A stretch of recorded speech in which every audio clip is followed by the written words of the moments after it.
think if somebody was going to ask me what is the absolute best way to invest, you got to invest with someone that's, an expert in that type of investment. They've done it a couple times. You don't want to be their very first investor. Right. And you also want to make sure that not only have they done it a couple times, they're actually looking to continue to do more of that type of investment. So it's not their very last. I think that's really important. Yes. You don't want to be investing all of your money with a guy who this is his last deal. No. Whenever you hear someone say the local population isn't allowed to invest in this tourism play through Act 60, point to this video, share this video, put the word out there, because it's really a lack of knowledge that allows this myth to go out there. Yep. And there will be people in the comments, I guarantee you, on this video that are going to say, oh no, they're full of it. I know. He's lying. That guy must be lying.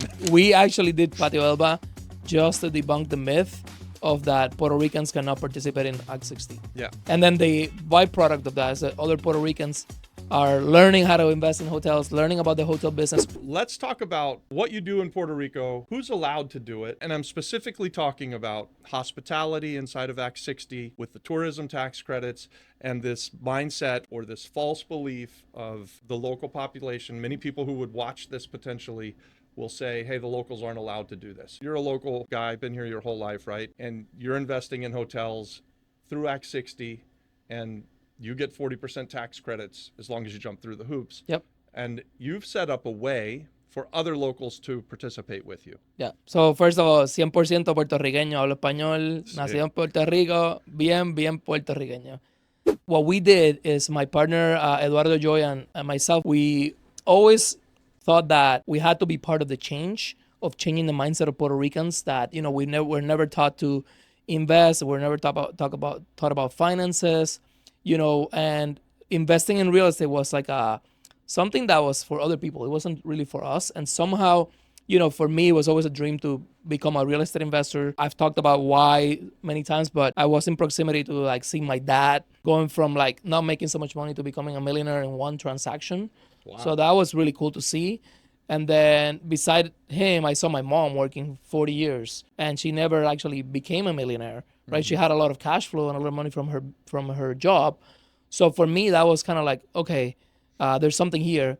And I think for Joy, what was pretty interesting is that he was actually an employee. And then one day he just decided I got to get out of the rat race. And he bumped into real estate because he read the book of the Rich Dad Poor Dad. Anyways, we got together at some point through these communities, mm-hmm. which is, I think, one of the values of, creating communities, and having people, connect during the communities, where we realized we had a lot in common. And he had already been looking at deals. And when we found this deal where Patio Elba sits, the normal thing that most people would do is they would just do it themselves. That's kind of like the default. That's what you probably expect to see.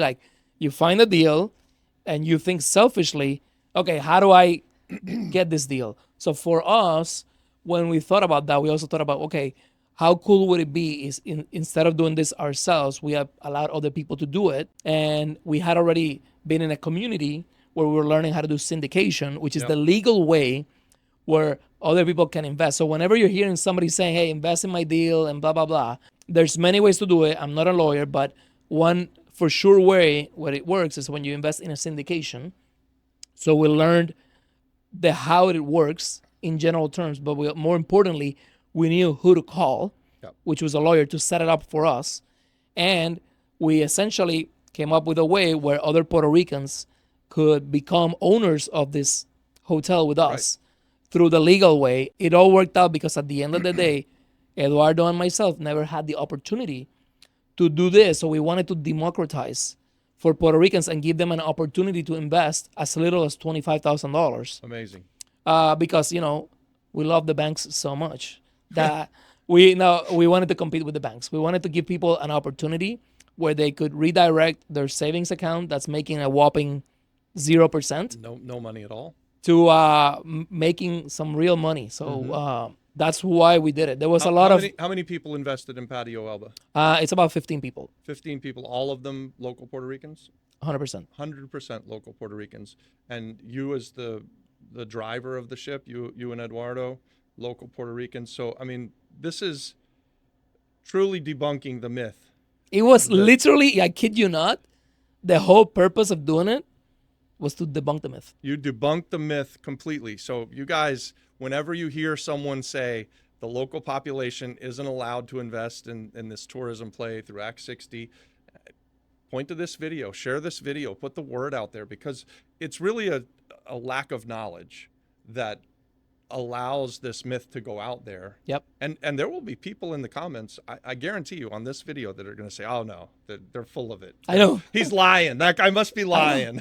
I'm like, no, we actually did Patio Elba just to debunk the myth of that Puerto Ricans cannot participate in Act 60. Yeah. And then the byproduct of that is that other Puerto Ricans are learning how to invest in hotels, learning about the hotel business. We have a WhatsApp group with all of our partners where I tell them all the time what we're doing, how we're making money. We give them quarterly meetings. But more importantly, we give them the behind the scenes. Right. And some of them actually ask me to go to the hotel to show to their friends, and they ask questions. And even though they're not learning the nitty gritty of every single thing that's happening in the hotel, because by the way, you don't want to know every single thing, they can ask very, very smart questions and really understand how to do it. And they dip their toes with a small investment to get going. And I think over time, they're going to be extremely happy that they took a little bit of money that they had in a savings account that wasn't doing much. Yep. And it's going to do 10 to 20 times better over time. And I think that if it all plays out really well, I don't think they're going to look back from that for sure. And so now I know you want to do bigger deals, right? Will you continue to invite others in? I will continue to invite others in. I would like to focus on accredited investors. Mm-hmm. And the reason for that is because at the end of the day, I'm 38 or about to be 39. I would say that I only have maybe 10 to 15 years of like full energy where I can go and get into a deal and end up if I end up in a lawsuit with someone, God forbid, which it happens, I can still have the energy to rebuild, to make it right and figure it out. But I don't want to be in my 70s, trying to put these things together. I want to be more in a passive manner in the future.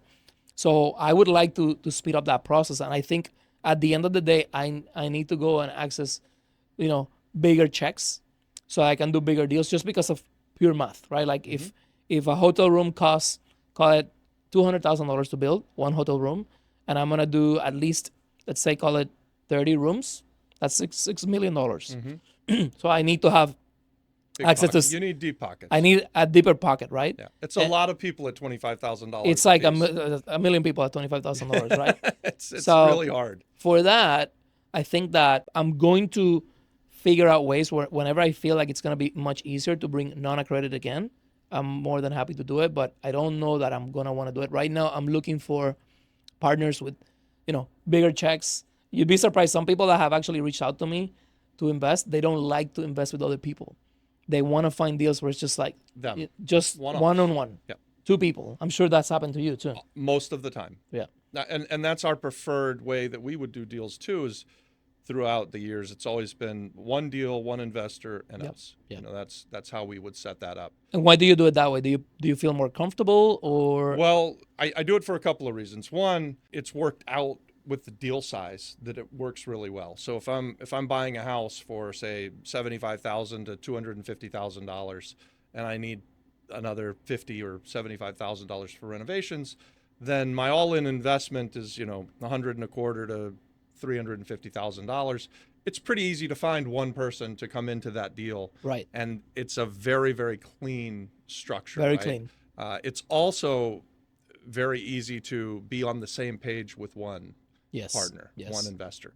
Now, is it hard to be on the same page with two? No, it's not, but it's a little bit harder. You add three, it's significantly harder. Yep. Get Patio Elba, 15 people. If they're a part of any kind of decision making, that becomes a nightmare. Sure. So I've stayed away from. But the way the syndication works is that you have a general partner and you have the limited partner. Yes. So out of those 15 investors, 13 of them are limited partners. Right. So they don't really have decision making. Yeah. In this deal, it would be just Eduardo and myself. And that's what we've done on some of the bigger deals too. Yeah. Or we'll set it up so that there's a debt instrument, and we'll allow multiple people to invest in the debt instrument and have a small core group. Generally, it's so the, cool people, the people that are making the decisions, it needs to be you and me, maybe you, me, and Adon, yeah, or just me, or just you, or just Adon. And actually now, as I get older, I'm preferring to get to where I invest with like, okay, JC, here's some money, you go run with it, and just pay me. It's funny how you say that, because people will be like, oh my God, well, you're losing control. I'm like, no. What you want to do is you want to find somebody that's very good at it, that has a good character, that they're putting their own money into it, and then you invest with them. Because it's like they're potentially going to lose their own money into the deal. They have the character, they have the drive, and they have the energy. Yeah. It's a lot safer then versus when you try to do it yourself because you want the control. All of a sudden, you also have to do the work. Yeah. And it's not super fun to do all of the work. It's fun to go in and do some of the work. That's but true. the only way is to find an operator. I think if somebody was going to ask me, what is the absolute best way to invest? You got to invest with someone that's, an expert in that type of investment. They've done it a couple times. You don't want to be their very first investor. Right. You don't want to have them learn on your dime. For sure. And you also want to make sure that not only have they done it a couple times, they're actually looking to continue to do more of that type of investment. So it's not their very last. I think that's really important. Yes. You don't want to be investing all of your money with a guy who this is his last deal. No. We say this: if you're not growing, you're losing, right? Like you're either moving forward and growing, or the business is dying. Correct. Right. That's the way it is. So I think that's key to find someone who wants to continue. Yeah, and you also need. I think it's also very important for me, because I've talked to people about investing in their deals.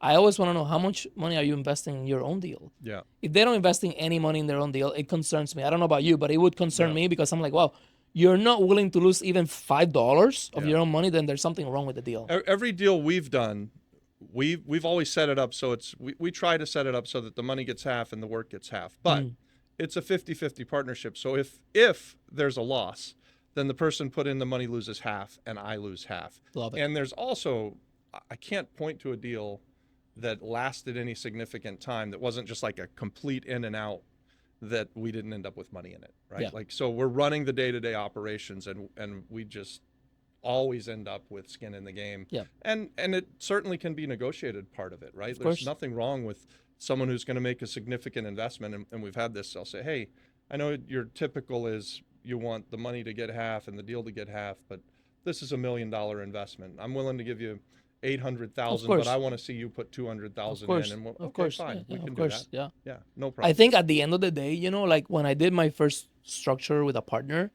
I showed them where I was financially at that time. Because, you could meet like a whale that has, $100 million. Yeah. And then maybe you have $10,000. Yeah. But then you say, hey, that's all I have. And I'll show you. Yep. I'm willing to put of my 10,000, like 7,000. Right? You're like, damn, that's pretty much all in. The only reason why I need to keep 3,000 is because I need to live. I gotta eat. And you gotta eat, right? So I think that would be a valuable lesson if somebody's getting started. It's like, hey, it doesn't matter. What matters is that you're willing to put some skin in the game. And at the end of the day, also, you want to invest in things that you can understand, that are very simple to understand, that you can explain to like a 10-year-old and they can understand it. If it's too complicated, like I was talking to somebody today and I just told them, look, listen to your gut and understand that you can explain to somebody else. If you I think that's so key, because what you just said, like, I find myself saying this all the time. I want you to understand this deal perfectly. It should be easy for a third grader to understand it. Yes. The money gets half, the work gets half. Yes. It's a 50-50 split if we win or if we lose. Yes. These are very simple things to understand. So you're talking about a type of deal where you have two individuals or two entities. Yep. One is the bank. One is the bank. And the other one is the investor, contractor. The visionary, they're gonna be the project managers on the site. Work. Yep. It's like the bank. It's not the guy from the bank is not gonna come in and actually like do any work. Right. They're just gonna sign some documents, give the money. Yep. So they get half of the deal for that. Yep. And then the other guy, because they're doing the work, they get half of the deal. Yeah. Very simple. And if the I deal love that. makes money, we all make money. If I the love deal that. loses money, we all lose money.